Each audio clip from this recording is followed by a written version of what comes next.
अथ 12वाध्यायः। शौनक जी ने कहा, अश्वत्थामा ने जो अत्यंत तेजस्वी ब्रह्मास्त्र चलाया था उससे उत्तरा का गर्भ नष्ट हो गया था, परंतु भगवान ने उसे पुनः जीवित कर दिया।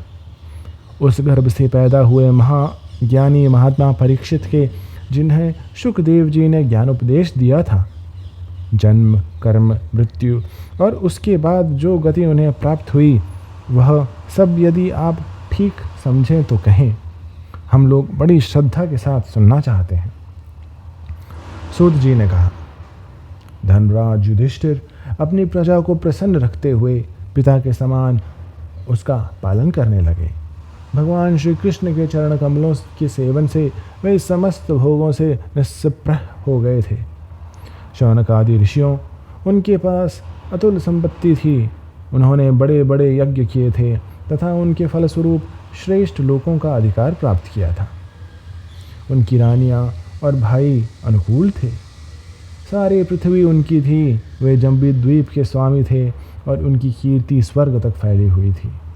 उनके पास भोग की ऐसी सामग्री थी जिसके लिए देवता लोग भी लालायित रहते थे, परंतु जैसे भूखे मनुष्य को भोजन के अतिरिक्त दूसरे पदार्थ नहीं सूझते, वैसे ही उन्होंने भगवान की सेवा दूसरी कोई वस्तु सुख नहीं देती थी। शौनक जी, उत्तरा के गर्भ में स्थित वह वीर शिशु परीक्षित जब अश्वत्थामा के ब्रह्मास्त्र के तेज से जलने लगा, तब उसने देखा कि उसकी आंख के सामने एक ज्योतिर्मय पुरुष है। वो देखने में तो अंगूठे भर का है, परंतु उसका स्वरूप बहुत ही निर्मल है। अत्यंत सुंदर श्याम शरीर है। बिजली के समान चमकता हुआ पीतांबर धारण किए हुए है। सिर पर सोने का मुकुट झिलमिला रहा है। उस निर्विकार पुरुष के बड़ी ही सुंदर लंबी लंबी 4 भुजाएं हैं। कानों में तपाए हुए स्वर्ण के सुंदर कुंडल हैं। आंखों में लालिमा है। हाथ में लुकेले समान जलती हुई गदा लेकर उसे बार बार घुमाता जा रहा है और स्वयं शिशु के चारों ओर घूम रहा है। जैसे सूर्य अपनी किरणों से कोहरे को भगा देता है, वैसे ही वह उस गदा के द्वारा ब्रह्मास्त्र के तेज को शांत करता जा रहा था। उस पुरुष को अपने समीप देखकर वह गर्भस्थ शिशु सोचने लगा कि ये कौन है। इस प्रकार उस 10 मास के गर्भस्थ शिशु के सामने ही धर्मरक्षक अप्रमेय भगवान श्री कृष्ण ब्रह्मास्त्र के तेज को शांत करके वहीं अंतर्धान हो गए। तदनंतर अनुकूल ग्रहों के उदय से युक्त समस्त सद्गुणों को विकसित करने वाले शुभ समय में पांडु के वंशधर परीक्षित का जन्म हुआ। जन्म के समय ही वह बालक इतना तेजस्वी दिख पड़ता था मानो स्वयं पांडु ने ही फिर से जन्म लिया हो। पौत्र के जन्म की बात सुनकर राजा युधिष्ठिर मन में बहुत प्रसन्न हुए। उन्होंने धौम्य, कृपाचार्य आदि ब्राह्मणों से मंगल वाचन और जात कर्म संस्कार करवाए। महाराज युधिष्ठिर दान के योग्य समय को जानते थे। उन्होंने प्रजातीर्थ नामक काल में अर्थात नाल काटने के पहले ही ब्राह्मणों को सुवर्ण, गौएं, पृथ्वी, गांव, उत्तम जाति के होहत, हाथी, घोड़े और उत्तम आनंद का दान किया। ब्राह्मणों ने संतुष्ट होकर अत्यंत विनयी युधिष्ठिर से कहा, पुरुवंश शिरोमणि, काल की दुर्निवार गति से यह पवित्र पुरुष वंश मिटना ही चाहता था, परंतु तुम लोगों पर कृपा करने के लिए भगवान विष्णु ने यह बालक देकर इसकी रक्षा कर दी, इसलिए इसका नाम विष्णुरात होगा। निस्संदेह यह बालक संसार में बड़ा यशस्वी भगवान का परम भक्त और महापुरुष होगा। युधिष्ठिर ने कहा, महात्माओं, यह बालक क्या अपने उज्जवल यश से हमारे वंश के पवित्र कीर्ति महात्मा राजऋषियों का अनुसरण करेगा? ब्राह्मणों ने कहा, धर्मराज, यह मनुपुत्र इक्ष्वाकु के समान अपनी प्रजा का पालन करेगा और दशरथ नंदन भगवान श्री राम के समान ब्राह्मण भक्त और सत्य प्रतिज्ञ होगा। यह उशीनिर नरेश शिवी के समान दाता और शरणागत वत्सल होगा तथा यज्ञों में दुष्यंत के पुत्र भरत के समान अपने वंश का यश फैलाएगा।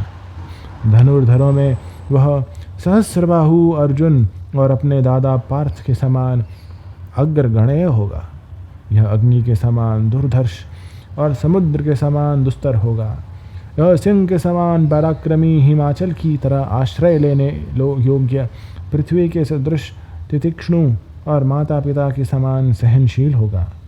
इसमें पितामह ब्रह्मा के समान समानता रहेगी। भगवान शंकर की तरह यह कृपालु होगा और संपूर्ण प्राणियों को आश्रय देने में वह लक्ष्मीपति भगवान विष्णु के समान होगा।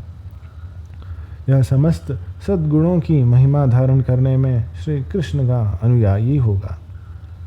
रंती देव के समान उदार होगा और ययाति के समान धार्मिक होगा। धैर्य में बलि के समान और भगवान श्री कृष्ण के प्रति दृढ़ निष्ठा में वह प्रहलाद के समान होगा। वह बहुत से अश्वमेध यज्ञों का करने वाला और वृद्धों का सेवक होगा। इसके पुत्र राजऋषि होंगे। मर्यादा का उल्लंघन करने वालों को यह दंड देगा। यह पृथ्वी माता और धर्म की रक्षा के लिए कलयुग का भी दमन करेगा। ब्राह्मण कुमार के शाप से तक्षक के द्वारा अपनी मृत्यु सुनकर यह सबकी आसक्ति छोड़ देगा और भगवान के चरणों की शरण लेगा। राजन, व्यासनंदन शुकदेव जी से यह आत्मा के यथार्थ स्वरूप का ज्ञान प्राप्त करेगा और अंत में गंगा तट पर अपने शरीर को त्याग कर निश्चय ही अभय पद प्राप्त करेगा। ज्योतिष शास्त्र के विशेषज्ञ ब्राह्मण राजा युधिष्ठिर को इस प्रकार बालक के जन्म लग्न का फल बताकर और भेंट पूजा लेकर अपने अपने घर चले गए। वह बालक संसार में परीक्षित के नाम से प्रसिद्ध हुआ, क्योंकि वह समर्थ बालक गर्भ में जिस पुरुष का दर्शन पा चुका था उसका स्मरण करता हुआ लोगों में उसी की परीक्षा करता रहता था कि देखें इनमें से कौन सा वह है।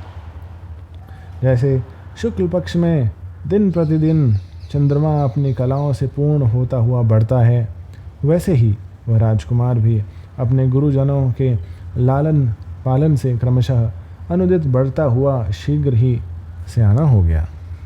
इसी समय स्वजनों के वध का प्रायश्चित करने के लिए राजा युधिष्ठिर ने अश्वमेध यज्ञ के द्वारा भगवान की आराधना का विचार करने का विचार किया, परंतु प्रजा के से वसूल किए हुए कर और दंड की रकम के अतिरिक्त और धन न होने के कारण वे बड़ी चिंता में पड़ गए। उनका अभिप्राय समझकर भगवान श्री कृष्ण की प्रेरणा से उनके भाई उत्तर दिशा में राजा मरुत और ब्राह्मणों द्वारा छोड़ा हुआ बहुत सा धन ले आए।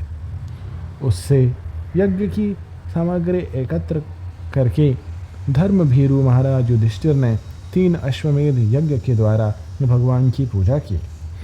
युधिष्ठिर के निमंत्रण से पधारे हुए भगवान ब्राह्मणों द्वारा उनका यज्ञ संपन्न कराकर अपने सुहृद पांडवों की प्रसन्नता के लिए कई महीनों तक वहीं रहे। शौनक जी इसके बाद भाइयों सहित राजा युधिष्ठिर और द्रौपदी से अनुमति लेकर अर्जुन के साथ यदुवंशियों से घिरे हुए भगवान श्री कृष्ण ने द्वारका के लिए प्रस्थान किया। इति श्रीमद्भागवते महापुराणे पारमहंस्यां संहितायां प्रथमस्कन्धे नैमिषारण्योपाख्याने परीक्षित जन्म उद्यतर्षो नाम 12 अध्यायः।